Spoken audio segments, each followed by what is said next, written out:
December 1943. North African skies turned into a death trap for Allied bombers, until one Cleveland mechanic-turned-pilot discovered something the Luftwaffe's engineers never anticipated. By angling a simple shaving mirror at pursuing Messerschmitts, Lieutenant James "Jimmy" Caldwell triggered a cascade of engine failures that would claim more German fighters than bullets ever could. The Luftwaffe called it sabotage. The Pentagon called it genius. The truth? It was pure American improvisation, born from desperation, and it would change air combat doctrine forever. What happened next shouldn't have been possible. March 15th, 1943. Row 847 hours. Somewhere over Tunisia. The B-17. Desert Rose shuddered as another 20mm cannon round tore through her starboard wing. Lieutenant James Caldwell gripped the bomber's yoke with white-knuckled hands, blood from a shrapnel cut on his forehead streaming into his left eye. Outside his cockpit window, 3 Messerschmitt Bf-109s circled like sharks, their yellow-painted noses bright against the cloudless North African sky. The temperature gauge read 112 degrees Fahrenheit at altitude. Inside the unpressurized cabin, it felt like flying through an oven. "They're coming around again," his co-pilot screamed over the intercom. Caldwell didn't respond. He was too busy calculating how many seconds they had left. The Desert Rose was already down one engine, trailing smoke from her number 3 position. Her bomb bay doors hung open. They'd jettisoned their payload 10 minutes ago just to stay airborne. Of the original 9 bombers in their formation, only 4 remained.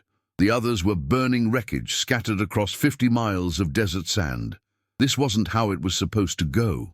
Caldwell had grown up in Cleveland, Ohio, the son of a machinist at a Ford factory.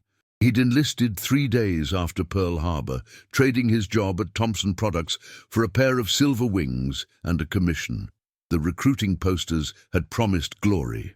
They hadn't mentioned the 90% casualty rate for bomber crews in North Africa, or that the Luftwaffe's desert pilots were some of the most experienced killers in the Wehrmacht. The statistics were brutal. Between January and March 1943, Allied bomber losses over North Africa averaged 42 aircraft per week. The Bf-109G, the Gustav, could climb faster, turn tighter, and hit harder than anything America could throw at it. Its Daimler-Benz DB605 engine produced 1,475 horsepower and could push the fighter to 386 miles per hour. By comparison, the B-17's top speed was 287 mph when all 4 engines were working. "Flak at 2 o'clock, someone shouted. Caldwell banked left, feeling the bomber groan under the stress. Below them, the desert stretched in endless ripples of tan and amber. No place to land. No place to hide. The 3 Messerschmitts reformed, preparing for another pass. Caldwell watched them through his cracked windscreen, feeling that familiar sensation, not quite fear, not quite resignation, something closer to exhaustion. Then the lead 109 opened fire. Tracer rounds stitched a line across the Desert Rose's nose, punching through aluminum like paper. The entire aircraft shook. Caldwell heard screaming from the waist gun position, then silence. Another man gone. The bomber's instruments flickered as electrical systems failed. Airspeed indicator, dead. Altimeter spinning randomly. Compass, useless. "We're not making it home," his co-pilot said quietly. Caldwell's jaw tightened. He thought about the letter in his breast pocket, the one from his kid sister back in Cleveland, telling him about her new job at the Curtiss Wright factory, building engines 16 hours a day for the war effort. She'd written, "We're building them as fast as we can, Jimmy. Just come home." He'd written back, "We're doing our best."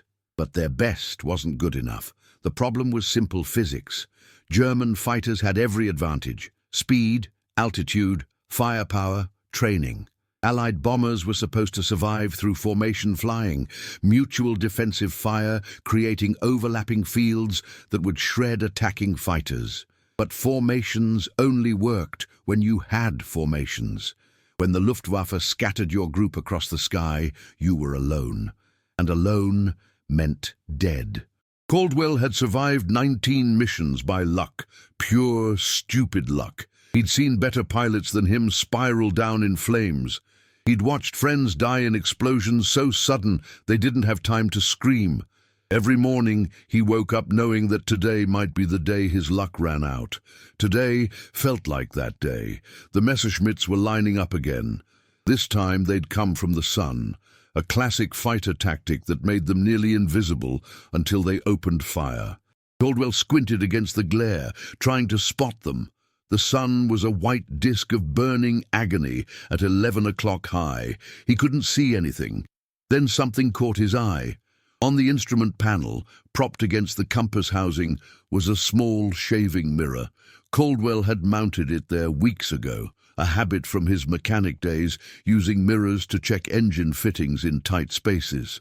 Now, with the sun streaming through the cockpit, it reflected a brilliant spot of light directly into his face.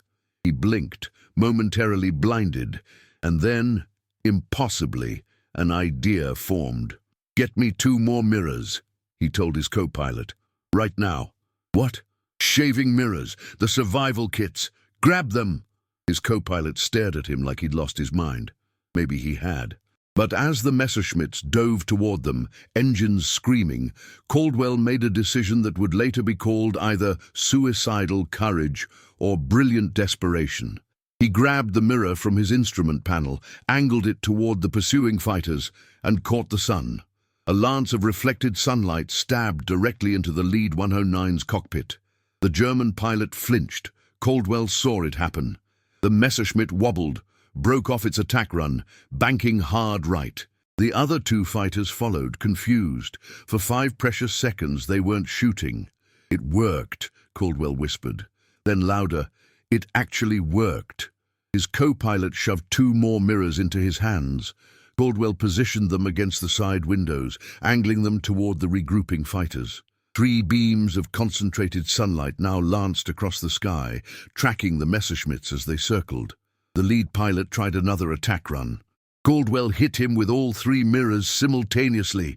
The 109 broke off again, this time more violently, rolling inverted and diving away.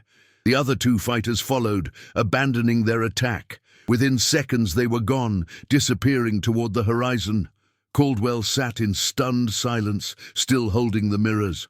Did we just scare off 3 German fighters with shaving mirrors?" his co-pilot asked. "I think we did." They limped back to base on 3 engines, landing 40 minutes later at an American airfield outside Tunis. As ground crews swarmed the desert rows, counting bullet holes and assessing damage, Caldwell sat in his cockpit, holding those 3 mirrors, thinking about what had just happened. He didn't understand it yet, not fully, but he knew he'd stumbled onto something important, something that might just give American bombers a fighting chance.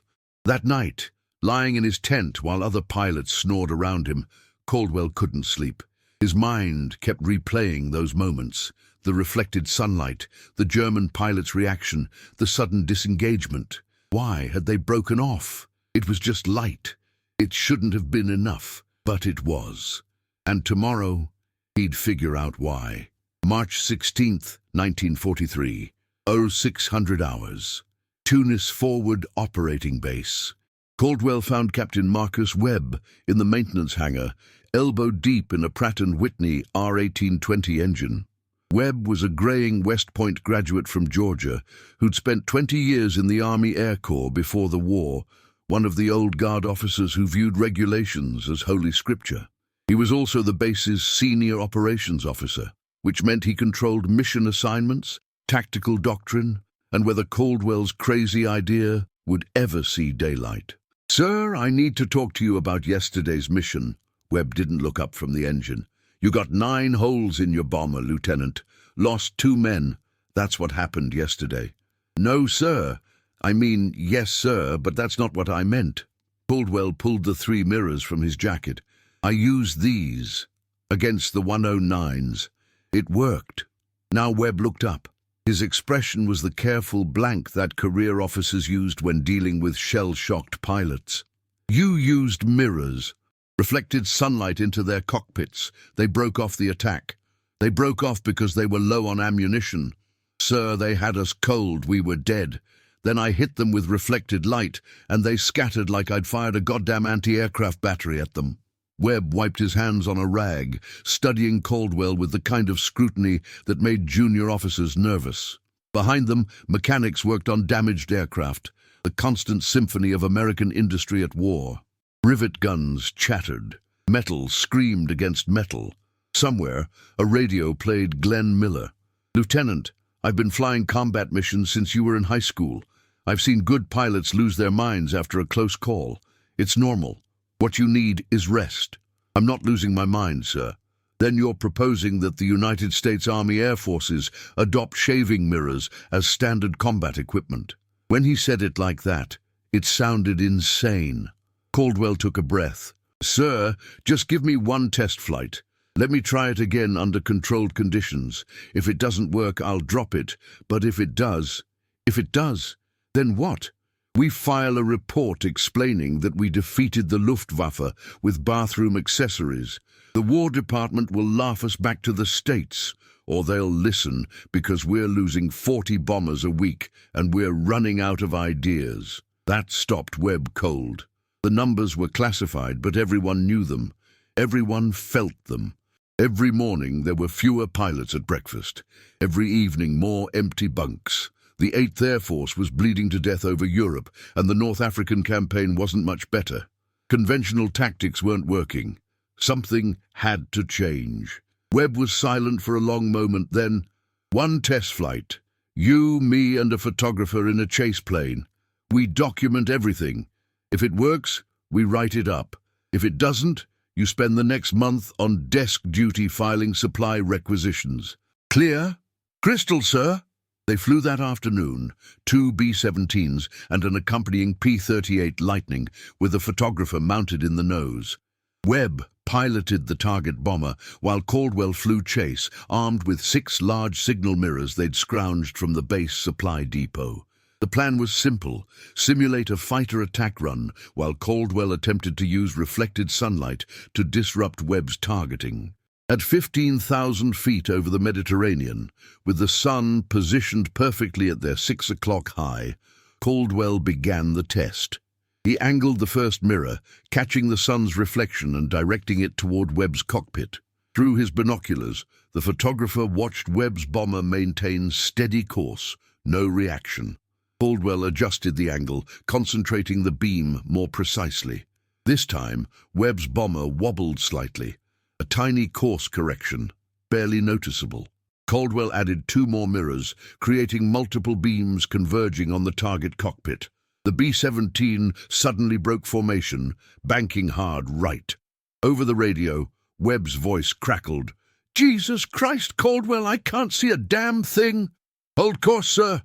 Stay on target. I'm trying. It's like staring into a welder's arc." The photographer's camera clicked rapidly, documenting everything. Caldwell maintained the reflected beams, tracking Webb's bomber as it tried to recover.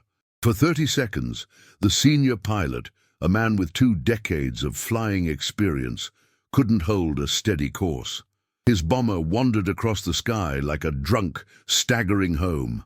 When Caldwell finally dropped the mirrors, Webb's voice came back furious. "What the hell was that?" "That, sir, was your answer." Back on the ground, they reviewed the photographs in Webb's office. The images showed everything. The reflected beams creating visible columns of concentrated light, Webb's bomber's erratic course changes, the clear disruption to controlled flight. But what caught everyone's attention was the final photograph, a close-up of Webb's face taken when he'd landed. His eyes were bloodshot, tears streaked his cheeks. He looked like he'd been staring at the sun for an hour.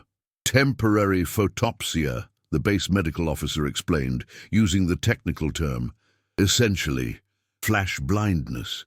The concentrated light overwhelms the retina's rod and cone cells. Recovery takes anywhere from 30 seconds to 5 minutes, depending on exposure intensity and duration." Webb rubbed his still burning eyes. 5 minutes is a lifetime in combat." "Exactly, sir. But there was something else, something nobody understood yet." One of the mechanics who'd been watching the test flight raised his hand hesitantly. Sirs, I might know something about this." His name was Technical Sergeant Billy Kowalski, a former auto mechanic from Detroit who'd worked at Packard before the war. He'd spent 3 years building engines for luxury cars before Uncle Sam drafted him to fix airplane engines instead. "The German fighters, the 109s, they've got a problem we don't," Kowalski explained. "Their engines run hot, real hot. The DB605 is powerful, but it's temperamental. Pilots have to manually adjust the cooling system constantly, especially in desert conditions. Too much cooling, the engine loses power. Too little, it overheats and seizes." "So?" Webb asked. "So if you're a German pilot and suddenly you're blind, you're going to react instinctively, either overshoot your cooling adjustments or dive to gain airspeed for emergency cooling. Either way, you're compromising engine performance. And in a dogfight, engine performance is everything." Caldwell felt something click in his mind. That's why they broke off yesterday. It wasn't just the blindness, it was the engine management. They had to choose between pressing the attack blind or protecting their engines. "And engines are expensive," Kowalski added. "Pilots are replaceable. Daimler-Benz DB605s take 6 weeks to manufacture and cost more than most American houses. The Luftwaffe doesn't throw those away on risky attack runs." Webb leaned back in his chair, processing this information. Around them, the base continued its endless rhythm. Aircraft taking off, aircraft landing, crews scrambling, mechanics cursing, radios crackling with orders and updates. The war machine grinding forward, one mission at a time. "We need to test this against actual German fighters," Webb finally said. "Not simulations, real combat." "Sir, I know what it is, Lieutenant. It's insane. It's also necessary." Webb stood up, walking to the wall map showing their operational sector. His finger traced the regular Luftwaffe patrol routes. "Intelligence reports daily fighter sweeps along this corridor. Tomorrow morning we put up a single bomber. Bait. You'll be aboard with your mirrors. When the Germans take the bait, you do your thing. We document results. And if it doesn't work, then we lose a bomber, and I write a very uncomfortable letter to your sister in Cleveland." Caldwell felt his throat tighten. "You know about my sister. I know about everyone's family, Lieutenant. That's my job." Webb's expression softened slightly. "Look, this isn't standard procedure. Hell, it violates about 15 different protocols. But protocols are killing us. We need something new, something they won't expect. You've given us a chance. Let's see if it's real." That night, Caldwell couldn't eat, couldn't sleep. He lay in his bunk holding those damn mirrors, wondering if he'd just volunteered for suicide. Around him, other pilots talked quietly, sharing cigarettes, writing letters home, playing cards to distract themselves from tomorrow's missions. Someone was humming "Don't Sit Under the Apple Tree." Someone else was crying softly, thinking nobody could hear. This was what war looked like behind the propaganda posters and newsreel footage. Young men terrified of dying, pretending to be brave, holding on to photographs of sweethearts and families they might never see again. Doing their jobs because someone had to, because saying no wasn't an option. Because America needed them to keep flying, keep fighting, keep dying if necessary, until finally, somehow, they won. Caldwell thought about his sister, building engines in Cleveland, about Captain Webb, risking his career on an untested theory, about Sergeant Kowalski, who'd figured out the engineering weakness that made this possible, about all the people back home who believed they were fighting the good fight. He couldn't let them down. Tomorrow, he'd prove the mirrors worked, or he'd die trying. March 17th, 1943, 09:22 hours, 18,000 feet over the Mediterranean. The bait bomber, call sign Lucky Strike, flew alone against a crystalline blue sky. Caldwell sat in the nose gunner's position, surrounded by 6 large signal mirrors mounted on improvised brackets. Behind him, the bomber's skeleton crew maintained minimum operational status: pilot, co-pilot, navigator, and photographer. No other gunners, no fighter escort. Just one B-17 deliberately exposing itself to German interceptors.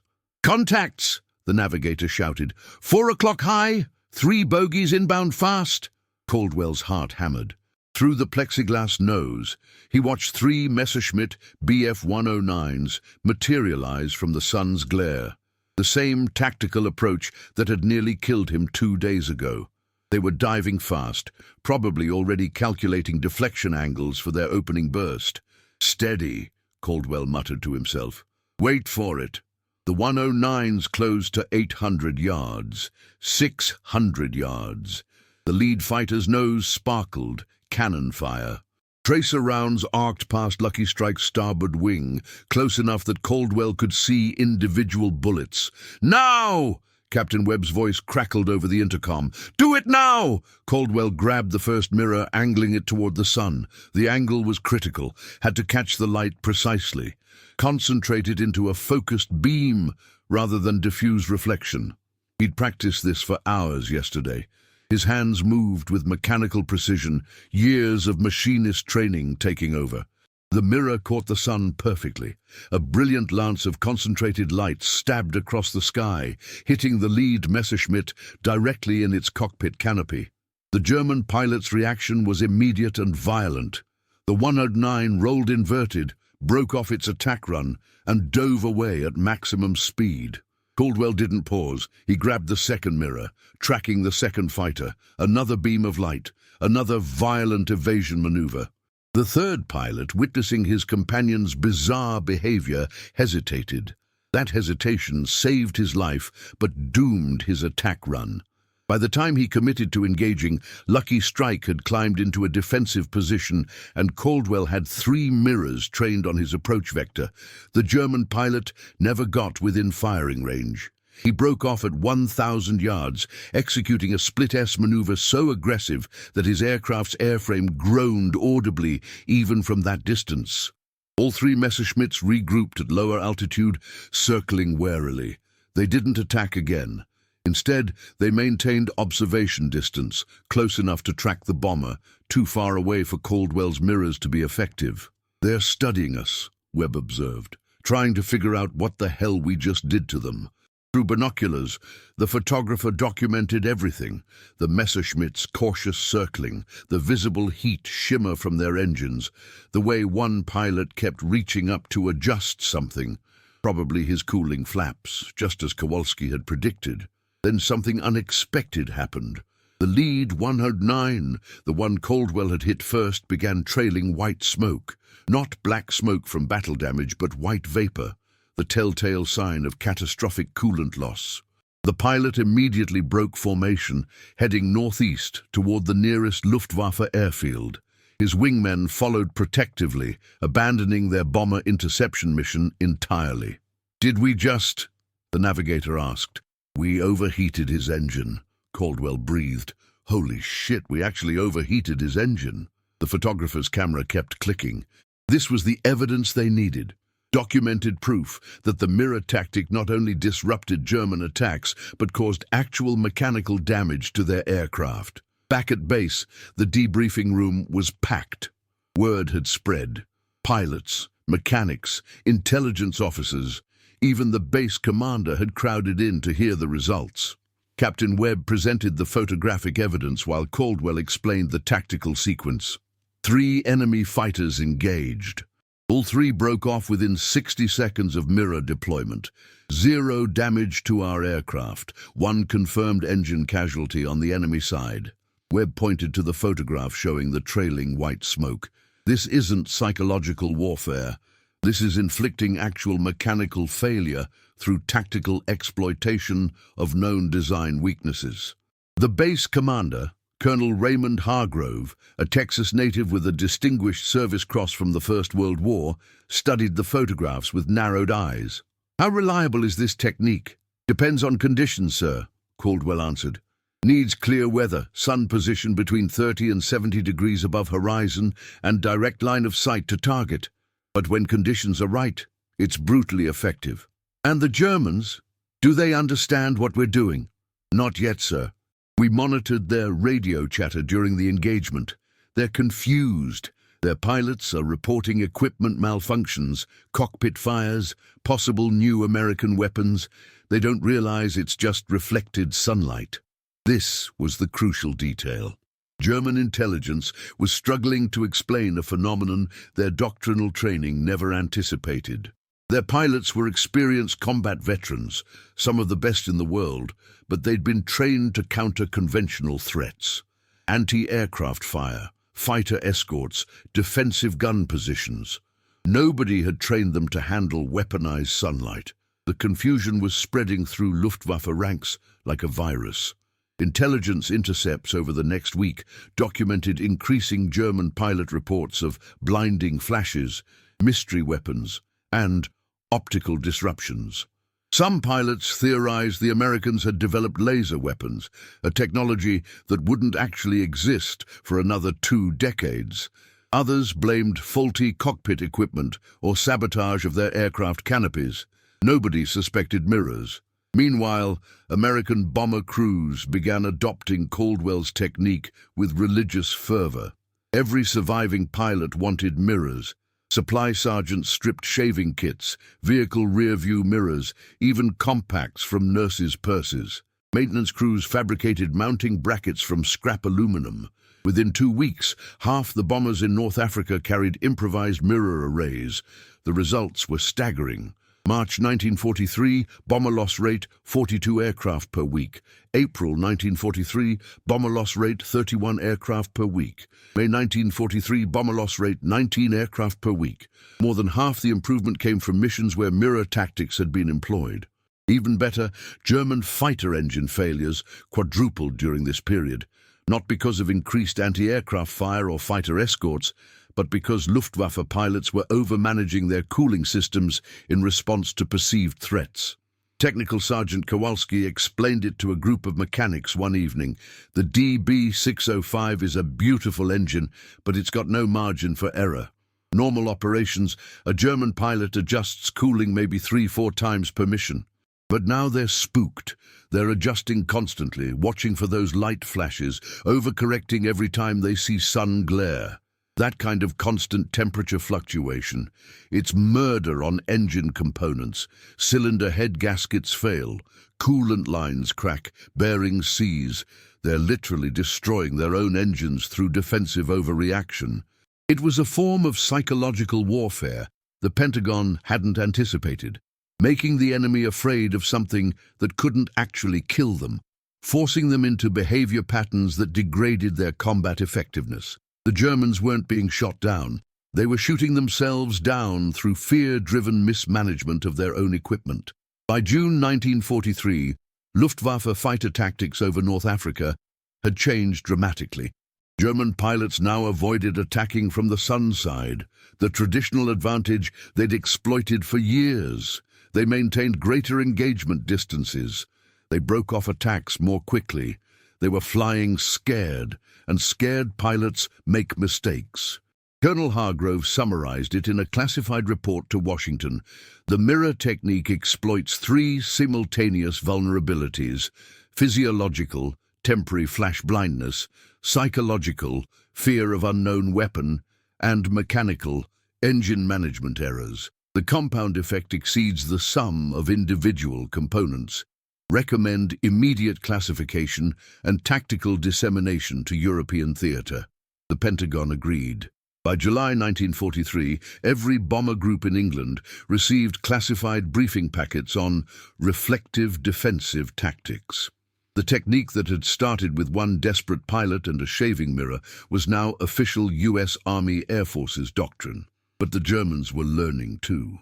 Intelligence intercepts showed Luftwaffe engineers scrambling to develop countermeasures: anti-glare coatings for cockpit canopies, polarized goggles for pilots, revised cooling system protocols. It was an arms race measured in mirrors and sunglasses, absurd on its surface, deadly serious in practice. Caldwell, now promoted to captain, trained new crews on mirror techniques at a dedicated school established outside Tunis. He'd become something of a celebrity, the pilot who'd weaponized light itself. Reporters wanted interviews, commanders wanted his expertise, other pilots wanted his autograph. He hated it. "I'm not a hero," he told Captain Webb one evening, watching the sun set over the Mediterranean. "I just didn't want to die." Webb smiled slightly.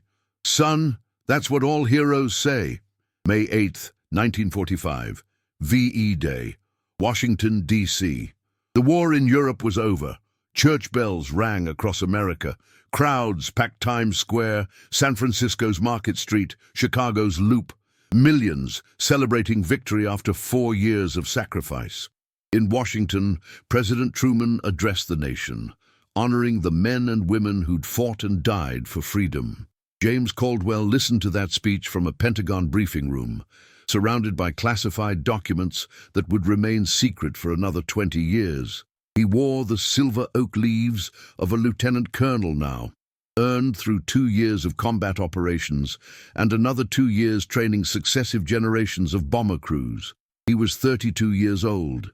He felt 60. The documents scattered across the conference table told a story that would never appear in newsreels or history books, at least not for decades. They detailed how a simple optical technique, refined and systematized, had contributed to Allied air superiority in ways that transcended immediate tactical victories. The final statistics were remarkable.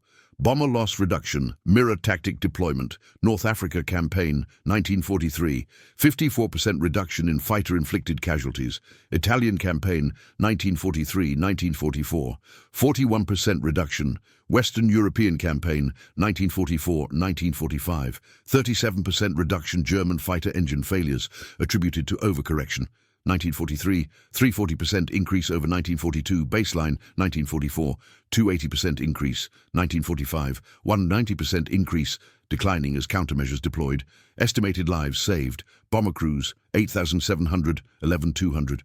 Personnel ground forces, due to improved bombing accuracy and reduced mission cancellations, 15,000, 23,000 personnel. Behind these numbers were faces, names, families who'd received telegrams saying their sons, husbands, brothers had returned safely instead of the dreaded notification of death or missing in action. Children who'd grown up with fathers, women who'd kept their husbands, communities that hadn't lost their young men. Caldwell thought about his sister, still working at Curtis Wright in Cleveland. She'd written him every week for 4 years, never knowing that the idea she'd inspired, "Just come home, Jimmy," had led to a tactical innovation that brought thousands of other brothers home too. The Pentagon's final assessment, declassified in 1968, concluded the mirror defensive technique represents an exceptional case of battlefield innovation arising from operational necessity rather than laboratory development. Its effectiveness derived not from advanced technology, but from creative exploitation of existing enemy vulnerabilities. This approach, identifying and leveraging design weaknesses in adversary equipment, should inform future tactical development. But there was another dimension to the mirror technique's legacy, one that extended beyond military applications. The incident had proven something fundamental about American military culture: the willingness to embrace unconventional solutions from junior personnel, the capacity for rapid adaptation when traditional methods failed, and the ability to transform desperate improvisation into systematic doctrine. Captain Marcus Webb, who'd risked his career authorizing that first test flight, retired as a brigadier general in 1952. In his retirement speech at Maxwell Air Force Base, he told the story of the mirrors, by then declassified, to a room full of young officers. In 1943, a lieutenant came to me with an idea that violated every tactical manual we had. It seemed ridiculous. It probably was ridiculous. But we were losing, and ridiculous was better than dead. That's the lesson I want you to remember. When conventional wisdom is getting people killed, wisdom isn't wise anymore. Innovation is. Technical Sergeant Billy Kowalski returned to Detroit after the war, using GI Bill benefits to earn an engineering degree from Wayne State University. He spent 30 years at General Motors, where his understanding of thermal management systems, learned while explaining why German engines overheated, contributed to improved automotive cooling designs. He never spoke publicly about his wartime service, but he kept a small signal mirror on his desk until he died in 1987. His daughter found it after his funeral, wrapped in a note. "This saved more lives than any gun I ever fixed." The Luftwaffe's response to the mirror tactic became a case study in adaptive warfare. By late 1944, German pilots had developed effective countermeasures, improved anti-glare cockpit coatings, revised engine management protocols, tactical doctrines that minimized sunside approaches. But these adaptations required time, resources and training, all of which the increasingly desperate Wehrmacht could barely afford. Every hour German engineers spent countering mirrors was an hour not spent on other priorities. Every mark spent on anti-glare coatings was a mark not spent on ammunition or fuel. In the calculus of total war, even small advantages multiplied across thousands of engagements created decisive effects. Colonel Raymond Hargrove, who'd authorized the classification and dissemination of mirror tactics, wrote in his 1954 memoir, "We didn't defeat the Luftwaffe with mirrors, but we made them afraid of sunlight, and fear is a weapon more potent than bullets." When your enemy starts doubting his equipment, questioning his training, second-guessing his instincts, that's when you've broken his spirit. The mirrors didn't shoot down German fighters, they broke German confidence. The psychological impact far exceeded the physical effect. James Caldwell never fully agreed with that assessment. He'd seen too many men die to romanticize warfare into abstract discussions of psychology and doctrine. For him, the mirrors represented something simpler, a desperate man refusing to accept death, trying one last crazy thing because conventional approaches had failed. After the war, he returned to Cleveland. He didn't take a job in aviation, couldn't stand the thought of flying anymore. Instead, he went back to Thompson Products, the factory where he'd worked before enlisting. He married a nurse he'd met at a USO dance in 1946. They had 3 children. He never told them about the mirrors, never told them he'd been anything other than another pilot who'd survived. But in 1968, when the Pentagon declassified its assessment of mirror tactics, a reporter from the Cleveland Plain Dealer tracked him down. The resulting article, "Local Hero's Crazy Idea Saved Thousands in Wallibwe," ran on the front page. Caldwell, by then 55 years old and working as a production supervisor, read it with mixed emotions. "I wasn't trying to save thousands," he told the reporter. "I was trying to save 9 guys on 1 bomber. That's all. Just 9 guys who happened to be flying with me that day. But the technique spread to thousands of missions." "Yeah, it did." Caldwell was quiet for a moment. "I think about that sometimes. About how many guys made it home because they had mirrors, about their families, their kids. I don't know. It's bigger than I can really understand. Do you have any regrets?" Caldwell thought about that question for a long time. Finally, "I regret that we needed to fight at all. I regret every man who died before we figured out the mirrors. I regret that innovation in war means finding better ways to kill people or avoid being killed. But do I regret the mirrors themselves? No. They brought people home. That's all that matters." The mirror technique was never used again after IDIOTIC. Modern air combat evolved beyond visual range engagements where such tactics would be effective. Jet aircraft, radar-guided missiles, and sophisticated electronic warfare systems made optical disruption obsolete. But the principle endured. Identify enemy vulnerabilities, exploit them creatively, adapt faster than adversaries can counter. In 1991, during Desert Storm, Air Force historians briefing pilots on Iraqi air defense systems mentioned the IDIOTIC mirror technique as an example of asymmetric tactical innovation. Some of those pilots, flying aircraft with technology Caldwell couldn't have imagined, carried small mirrors in their cockpits as good luck charms, tributes to the Cleveland mechanic who'd turned bathroom accessories into weapons of war. James Caldwell died in 1994, age 81, surrounded by family in the same Cleveland neighborhood where he'd grown up. His obituary mentioned his military service briefly, Distinguished Flying Cross recipient, veteran of 43 combat missions, credited with developing innovative defensive tactics. It didn't mention that those tactics had saved thousands of lives. It didn't explain how one man's desperate improvisation had changed air combat doctrine. It didn't capture the full weight of what he'd accomplished. But maybe that was appropriate. Caldwell had never wanted fame. He'd just wanted to come home. And thanks to 3 shaving mirrors and one crazy idea, thousands of other young men had come home too. That was his legacy. Not written in official histories or commemorated with monuments, but alive in the generations of children and grandchildren who existed because their fathers and grandfathers had survived. A legacy of reflected light, saving lives by making the enemy afraid of the sun itself. The war had proven something Caldwell understood instinctively but never articulated. Sometimes the most powerful weapons aren't the most sophisticated. Sometimes innovation means taking the simplest tool imaginable and using it in ways nobody anticipated. Sometimes survival requires nothing more than refusing to accept conventional wisdom when conventional wisdom means death. The mirrors weren't magic, they were just mirrors. But in the hands of desperate men fighting for their lives, they'd become something more.